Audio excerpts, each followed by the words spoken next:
Now for problem C. For problem C, we are given, or no, let's forget what we are given. Just let's, I want you to only think about three terms for this problem. X, f of x, and let's call res, okay? Or instead of res, let's call it and. Only think about these three terms for this problem. So for problem x, it's just any number, like for example, 12 in this case. But look at it and its binary representation. It's 12, okay? Consider it in its binary representation. 1, 1, 0, 0. What's f of x? F of x is just reverse it. Like this one will be here, this one will be here, this one will be here, this one will be here. Just reverse it. And again, I said reverse it, not flip it. I know this is not a really good example, but there are many examples that may let you understand it. For example, let's consider this example. Wait. 1.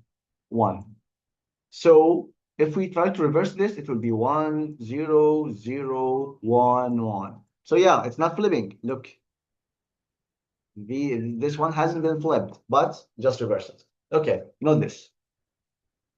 What about n? What's n? N is just the XOR of these two. What does this mean?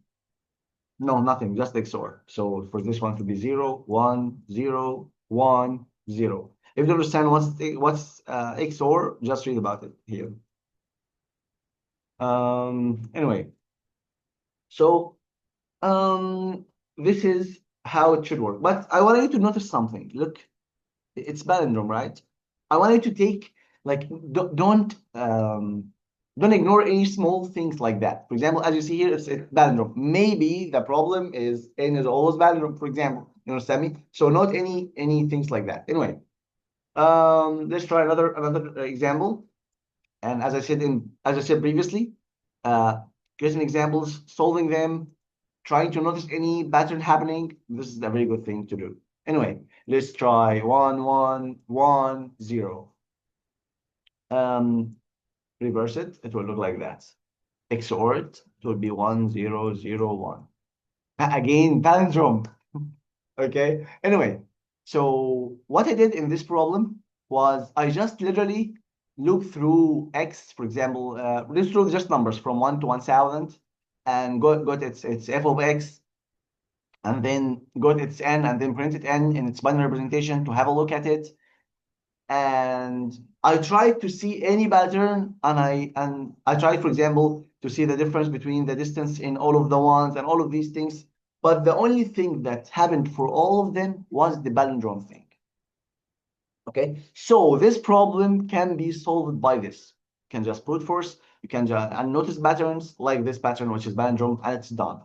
Okay.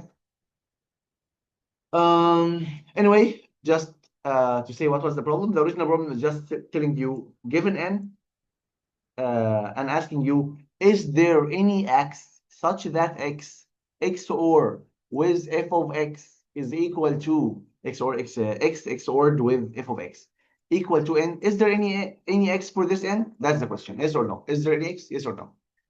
So that's why I'm telling you to notice the pattern in n. It's always palindromes. So maybe the answer is just, hey, if it is palindrome, then of course there is an x for it. Anyway, so as I said, I tried to make a brute force on it, and I did this. Like, I looked through all of the numbers, I got the number, I flipped it, look, this code is just getting the reverse. Okay, and then here I tried to make another pattern, which is finding the number of ones. I noticed that the number of ones is always even. So yeah, things like that. So let's see this. There's something you may notice while we are doing this. Like, you may think, okay, we have finished, it's done now. Notice something. In some x XORed with their f of x, you may have an output similar to this. You may think, okay, this is not a palindrome, right? So, and by the way, your code, if you try to say, check if this is palindrome, so your code will deal with this as a string and will say it's not palindrome, but not something. This is a number, okay? And in binary, we have zeros here too, right? So you can neglect every zero in the right because it has zero on the left side and only focus on this place. Is it palindrome or not? Okay. By the way, this is the answer. But let's try to be more confident about that this is the answer, not something. We have x and f of x. If n has 1 here, what does this mean? It means that one of these ones is 1, right? One of them is 1. And the other shouldn't be 1. Like, for example, it's 0. Okay? And note that this one will be also in the other place. So the thing I want to say is what? Is you are trying to, you're trying, for example, to get this n, you are trying um, to have them distinct or not equal to let this one be 1, okay? So in what will happen in palindrome case, like for example, in 10101 case?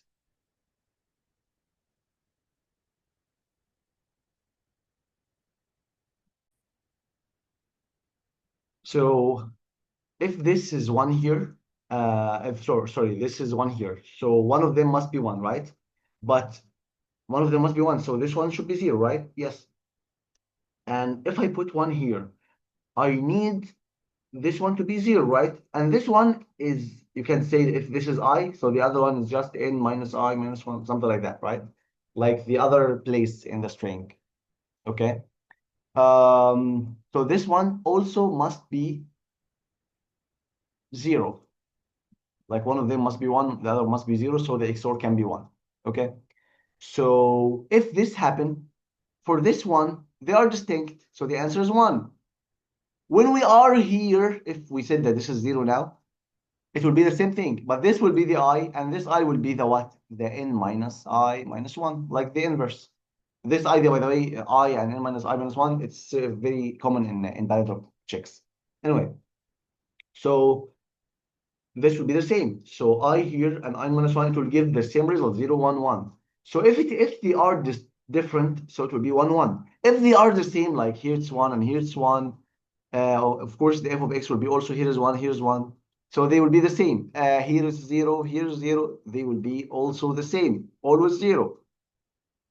So that's why it's always palindrome. And don't forget, as I told you, to remove the trailing zeros because you are checking if this string is a palindrome. You don't know that this is a number and there are also zeros on the left side. So let's look at the code. In the code, I just no, ignore all of these parts, just focus here. I just got the number, which is n. I just converted to binary. I removed, look, in Python, it's adding 0b to the binary, so I just removed that. Then I converted to a string, to a list, and then I said, if there are 0 on the right, just pop it, remove it, and then check if this string is palindrome or not. This means if the string is equal to itself but reversed. If yes, print yes, else print no. That's the code. All of the other things was just, as I told you, just brute force, just looking for patterns and so on. Even this one. So that's the answer.